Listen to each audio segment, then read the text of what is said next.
Hello வாங்க, வெள்ளாரிக்கீரை வாங்கியிருக்கேன்.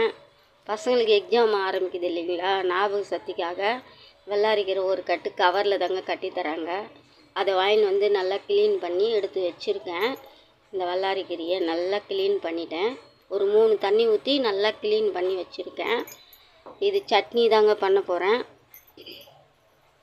சட்னி பண்ணுறதுக்கு சின்ன வெங்காயம் ஒரு 15 வெங்காயம் கட் பண்ணி ஒரு சின்ன கப்பில் வச்சுருக்கேன். ஒரு தக்காளி வச்சுருக்கேன். பூண்டு ஒரு 10 பல் பூண்டு வச்சுருக்கேங்க. வரமிளகா ஒரு 4 வச்சுருக்கேன். 1½ டேபிள் ஸ்பூன் உளுத்தம்பருப்பு வச்சுருக்கேன். ஒரு 1½ டேபிள் ஸ்பூன் கடலைப்பருப்பு, 1 டேபிள் ஸ்பூன் கொத்தமல்லி வச்சுருக்கேங்க. இது தாங்க சட்னி பண்ணுறதுக்கு. தக்காளி நான் ஒரு பெரிய தக்காளி எடுத்து கட் பண்ணி வச்சுருக்கேன். இது இதுக்கு புளியெல்லாம் நம்ம போடக்கூடாதுங்க. வேணும்னா நீங்கள் அரை தக்காளி கூட போட்டுக்கோங்க. இவ்வளோ தாங்க இதுக்கு உண்டான பொருள். இது எல்லாத்தையுமே இப்போ நம்ம வதக்கி எடுத்துக்கலாம். நம்ம எண்ணெய் விட்டுக்கலாம். கொஞ்சமாக எண்ணெய் விட்டாச்சு.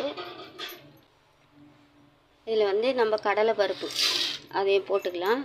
போட்டுட்டு நல்லா வறுத்து விட்டுக்கலாங்க. கடலை பருப்பு போட்டாச்சு. ஒரு 1½ டேபிள் ஸ்பூன் உளுத்தம் பருப்பும் போட்டிருக்கேன். இதெல்லாம் வரலாம் வறுத்துக்கலாம். 1 டேபிள் ஸ்பூன் தனியா வச்சுருக்கேங்க, கொத்தமல்லி அதையும் போட்டுக்கலாம். இதை நல்லா போட்டுட்டு நல்லா இதை வறுத்து எடுத்துக்கலாங்க. பூண்டு போட்டாச்சு.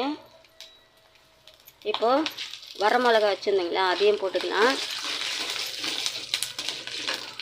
இப்போது சாம்பார் வெங்காயம் அதையும் போட்டுக்குவோம். இது எல்லாத்தையும் நல்லா நம்ம எண்ணெயில் நல்லா வதக்கி எடுத்துக்கலாங்க. அனலை சிம்மிலே வச்சுக்கோங்க, இல்லைன்னா கருகி போயிடும். இப்போ நம்ம தக்காளி கட் பண்ணி வச்சுருந்தீங்களா, அதையும் அதில் போட்டுக்கலாம்.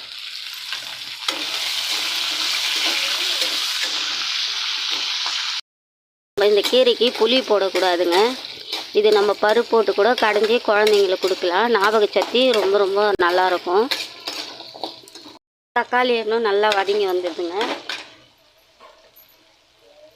இப்போ நம்ம கீரை வச்சுருந்தோம் இல்லைங்களா, அந்த கீரையும் அதில் போட்டுக்கலாம்.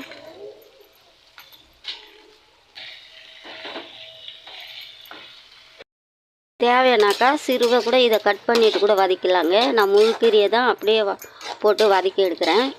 நீங்கள் வேணும்னா பொடிசாக கட் பண்ணிவிட்டு கூட வதக்குனா சீக்கிரம் வதங்கிடுங்க.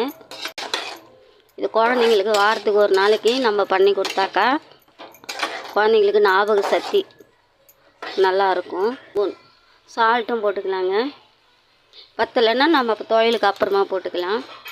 இப்போ இது எல்லாத்தையும் நல்லா வதக்கி விட்டுக்கலாம்.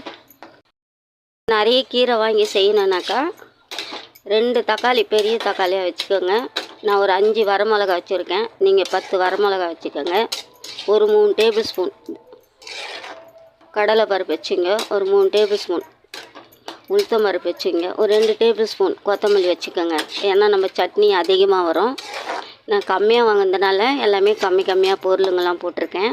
இது ஒரு 5 நிமிஷம் ஆறட்டங்க. அதுக்கப்புறம் மிக்சியில் போட்டு அரைச்சிட்டு நம்ம தாளிப்பு கொடுக்கலாங்க. இதை மாதிரி நான் அரைச்சி எடுத்துட்டேன். இப்போ இதில் தாளிப்பு கொடுக்கலாங்க. இதை மாதிரி தான் நைஸாக அரைச்சி எடுக்கணும். குழந்தைங்களுக்கு சாதத்தில் கூட நம்ம போட்டு கொடுத்துடலாம். தோசைக்கு கொடுக்கலாம், இட்லிக்கு கொடுக்கலாம். இது முக்கியமாக குழந்தைங்களுக்கு தாங்க, ஞாபக சக்தி இல்லாதவங்களுக்கு தாங்க இந்த கீரை ரொம்ப ரொம்ப சாப்பிட்ணும். வாரத்தில் ஒரு நாள் நீங்களும் இதை மாதிரி செய்யுங்க. இப்போ இதை தாளிப்பு கொடுக்கலாங்க. தாளிப்பு அதில் கொஞ்சம் எண்ணெய் விட்டுக்கலாம். கடுகு போட்டுக்கலாம். கொஞ்சம் முழு ஜீரகமும் நல்லா இருக்குங்க வாசனையாக. அதை நல்லா அப்படி கையால் நிமிட்டிட்டு அதையும் போட்டுங்க. அதையும் போட்டுக்கலாம்.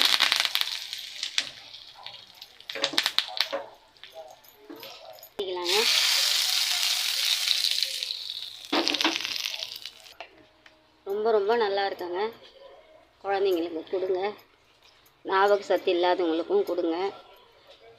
இது பிடிச்சிருந்தா லைக் பண்ணுங்கள், ஷேர் பண்ணுங்கள், கமெண்ட் பண்ணுங்கள். பாய்.